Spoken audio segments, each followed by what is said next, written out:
Hello student, I am Mohit Kumar और आप देख रहे हैं मेरा यूट्यूब चैनल जहां मैं वीडियो अपलोड करता हूं। अब मैथमेटिक्स। तो स्टूडेंट, आज हम पढ़ने वाले एलसीएम, लीस्ट कॉमन मल्टीपल, या फिर इसको हम संक्षेप में लासा। इसका जो पूरा नाम होता है वो होता है लघुत्तम समापवर्त।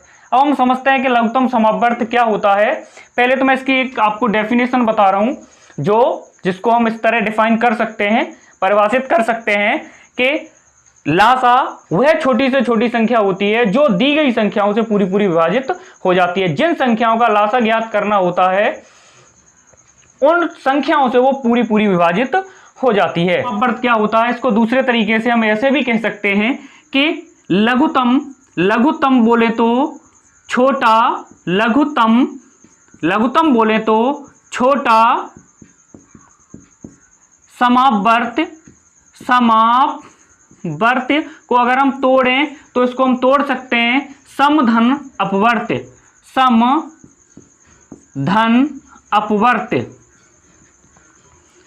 सम बोले तो समान, अपवर्त बोले तो अपवर्त्य। जो अपवर्त छोटा होगा और समान होगा वही हमारा लासा होगा। तो हम सबसे पहले जानते हैं कि अपवर्त हमारे क्या होते हैं। इसका एक नाम गुणज भी होता है, अपवर्त्य। इसको हम गुणज भी कहते हैं, या फिर इसको, तो ये गुणज हमारे क्या होते हैं ये हम बहुत ही अच्छी तरीके से समझेंगे। किसी भी संख्या की अपवर्त वे सभी संख्याएं होती हैं जो उस संख्या से पूरी पूरी विभाजित हो जाती हैं। जैसे कि मैं अगर बात करूं कि 5, 10, 15, 20, 25, तो ये सभी 5 से पूरी पूरी विभाजित हो जाएंगी। इसी तरह अगर मैं लिखता जाऊं तो ये सभी संख्याएं 5 की अपवर्त कहलाती हैं।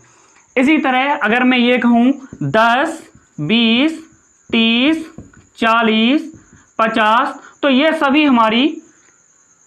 हमारी 10 की अपवर्त कहलाएंगी, क्योंकि ये सभी हमारी 10 से पूर्णतः विभाजित हो जाती हैं। इन अपवर्तियों को हम प्राप्त कैसे करते हैं? अपवर्तियों को ज्ञात करने का एक सरल तरीका होता है कि जिस संख्या के अपवर्त पूछे जा रहे हैं उसमें क्रम से हम प्राकृतिक संख्याओं से गुणा करते जाएं। प्राकृतिक संख्या हमारी नेचुरल नंबर कौन सी होती है? 1, 2, 3, 4, 5, 6, 7, 8 ...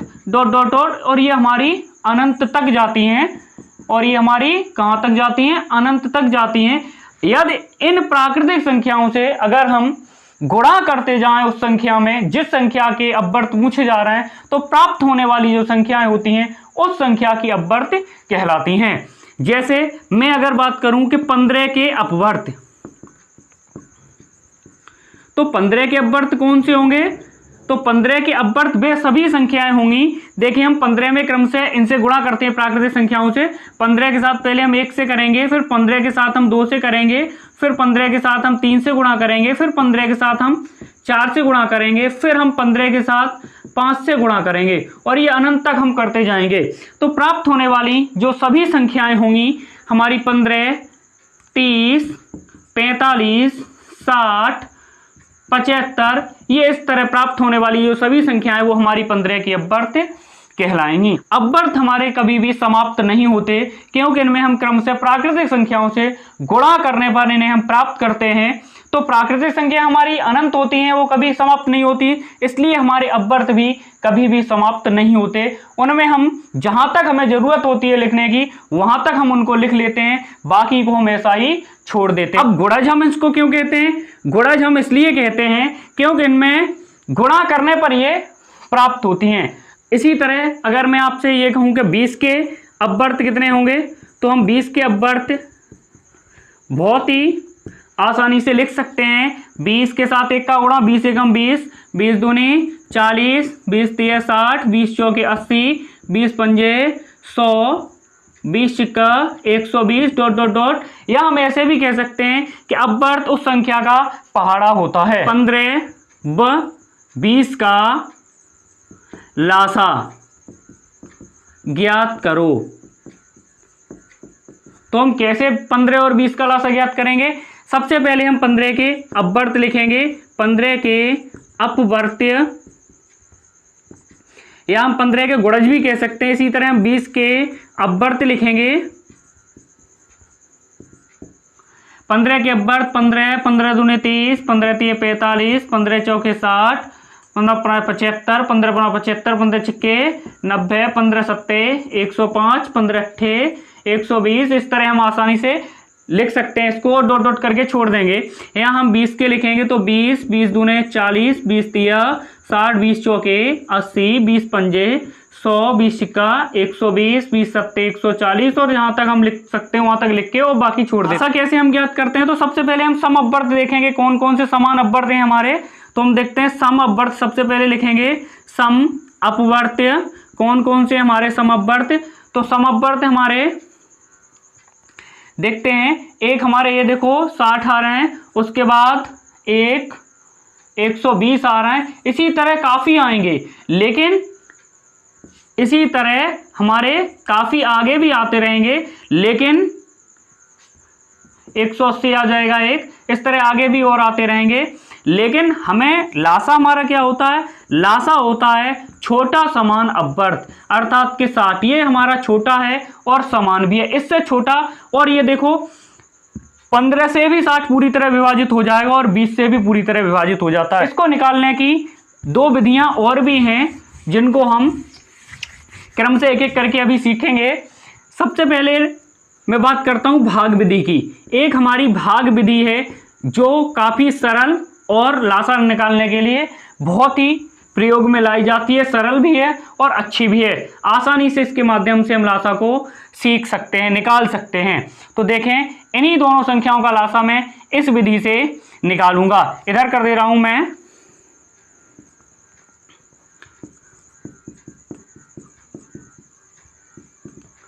तो 15 और 20,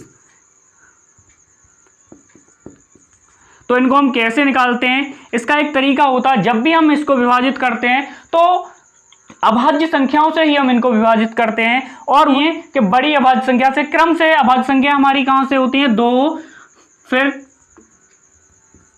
3, 5, 7, 11, ये सभी हमारी क्या हैं? अभाज्य संख्याएं हैं। तो इस तरह से हम क्रम से इसको विभाजित करना शुरू करते हैं, और वो भी हमारा बढ़ते हुए क्रम में होना चाहिए। ऐसा नहीं है कि पहले हम बड़ी संख्या से विभाजित करें फिर छोटी संख्या से करें, तो ये हमारा तरीका अच्छा नहीं रहता है। इसलिए हम सबसे क्रम से, बिल्कुल एक सीक्वेंस से हम उसको करना शुरू करते हैं। सबसे पहले हम 2 से विभाजित करेंगे। इसको अभाज्य संख्याओं से ही हमें विभाजित करना होता है। तो हम 15 हमारा विभाजित नहीं होगा, उसको हम उतार लेंगे और ये हमारा 10 बार विभाजित हो जाएगा। उसके बाद हमारा 15 फिर भी विभाजित नहीं होगा और ये हमारा 5 बार हो गया है। अब हम देखते हैं कि इसको हम 3 से विभाजित कर सकते हैं। तो हम 3 से विभाजित करेंगे, 5 15 और ये 5 हमारा विभाजित नहीं होगा। उसके बाद हम इसको 5 से विभाजित कर देते हैं। 5 एकन 5, 5 एकन 5। इस तरह हम देखते हैं कि हमारा अब लासा जब हम निकालते हैं तो इनका जो हमारे ये जो जिन संख्याओं से हमने विभाजित किया है उन सभी का हम गुणा कर लेते हैं। तो इसको हम ऐसे भी 2 गुणा 2 गुणा 3 गुणा 5। अब हम देखते हैं कि 2 तिया 2 दूनी 4, 4 तिया 12 और 12 पंजे 60। तो हम देखते हैं कि हमारा लासा 60 आ गया है, और ये हमने उस विधि से भी निकाला। उदाहरण और भी ले रहा हूं मैं। तो इसमें मान लिया कि मुझे 10, 20 और 30 का लासा ज्ञात करना है। तो हम कैसे ज्ञात करेंगे? तो वही सबसे पहले हमें अभाज्य संख्याओं से हम विभाजित करना शुरू करते हैं। सबसे छोटी अभाज्य संख्या हमारी 2 है। तो इसको हम 2 पंजे 10, ये 10 बार विभाजित होगा और ये हमारा 15 बार विभाजित होगा। पुनः हम इसको 2 से विभाजित करेंगे, ये हमारा विभाजित नहीं होगा, ये 5 बार विभाजित होगा और ये भी विभाजित नहीं होगा। इसको हम उतार लेंगे। फिर हम 2 से करेंगे तो ये 2 से नहीं होगा, इसको हम 3 से विभाजित करेंगे पहले और उसके बाद फिर 5 से करेंगे। तो 3 से विभाजित करेंगे, 5 हमारा विभाजित नहीं होता है, 5 नहीं होता है और ये हमारा 5 15 ये हमारा विभाजित हो गया। पुनः हम इसको 5 से विभाजित करेंगे तो ये हमारा देखते हैं कि विभाजित हो गया है। अब हमें क्या करना होता है कि जो भी हमारा जिन जिन संख्याओं से ये संख्याएं विभाजित हुई हैं उन सभी संख्याओं का हम गुणा कर देते हैं। तो लासा ज्ञात करेंगे तो हमारा लासा कितना आएगा, 2 गुणा 2 गुणा 3 गुणा 5।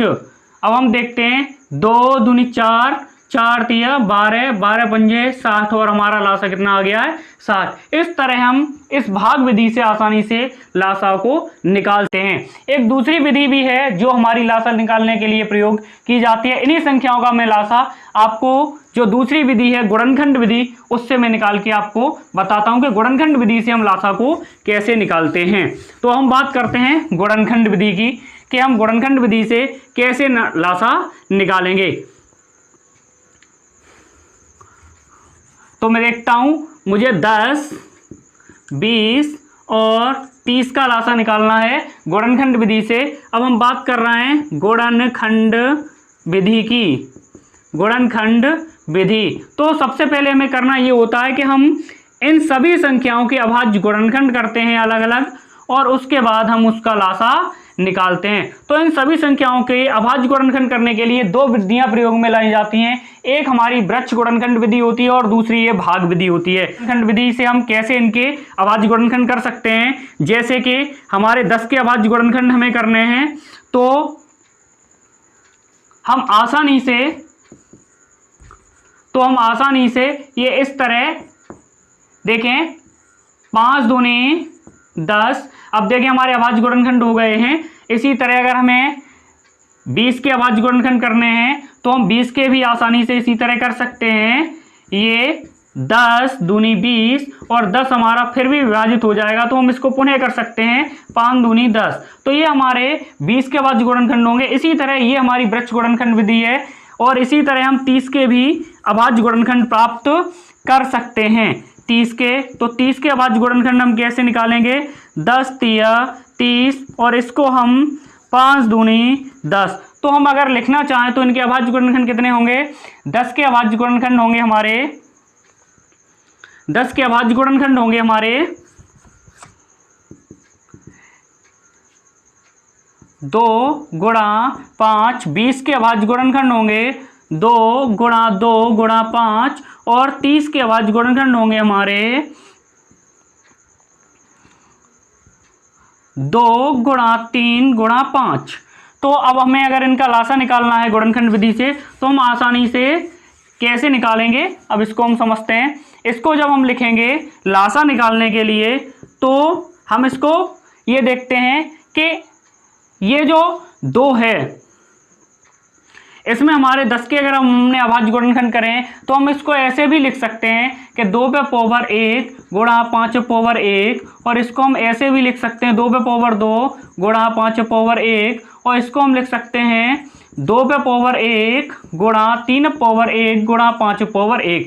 इसमें हम सबसे बड़ी जो पावर होती है उसको हम लेते हैं सबसे पहले। तो हम सबसे पहले इसमें हमारी संख्या कितनी दिखाई दे रही है, 2 और हमारी दिखाई दे रही है 3 और दिखाई दे रही है 5। अब हम देखते हैं इसकी सबसे बड़ी पावर वाला पद कौन है, तो सबसे बड़ी पावर है 2।